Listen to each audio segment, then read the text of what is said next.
So I wanted to make a video on an alternative method to installing the Chase Bays line kit if you're running a handbrake in an inline setup. So we'll start up here at the ABS block, and that line that's disconnected down there is the factory rear brake line, and the kit will thread into that port.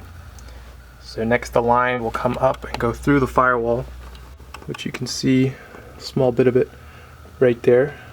Now this will be a little bit more of a challenge to get through if you still have your heater core. We'll go into the car now and get a better look.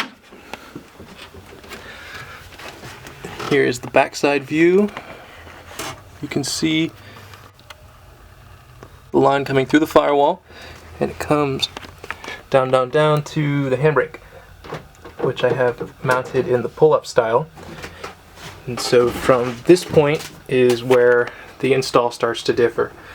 So how the kit intends you to do it is have a line come from the master cylinder to a T, and then you have two more lines that branch off and go to bulkhead fittings on either side of the car that you have to drill holes for, and then you have more lines that run to each caliper. So this is ideal if you're running a dual caliper handbrake setup, but I'm running an inline setup, so I don't need the extra lines. But more so, I don't like the idea of having lines running through the car. I don't think it looks good, and I like to put things back here, so I don't want to have to worry about damaging brake lines. So here's what I did. This is a line that's intended to run to one of the calipers. So I have it attached to the master cylinder here, and then it's going to come down to the hole I've drilled. Now right behind that hole is the factory rear brake T-block, and it'll require two adapters to have it set up exactly how I have it. So I'll get under there and show you. The first adapter being an M10 by 1.0 male to a 3AN male, and the second adapter, one second while I get set up, is a 3AN 90, which goes from female to male. So here we are under the car. This unused line is the original rear brake line.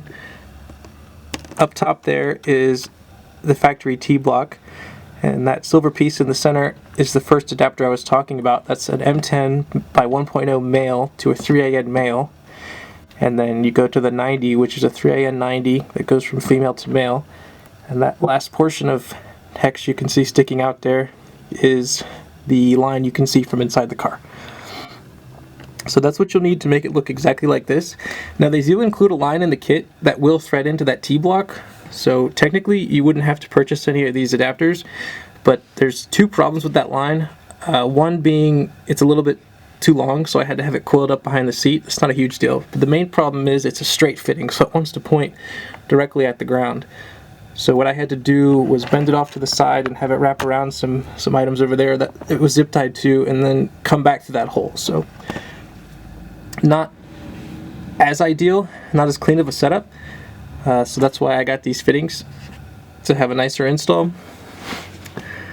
But it is possible to do without purchasing anything. So yep, just wanted to share this information. If this is something you're interested in, I think this is a better way to install the Chase Bays line kit if you're running an inline setup. You don't have unused lines, and you don't have lines running through the cabin that you have to worry about damaging. So here it is. Hope this was informative. Thanks. Bye-bye.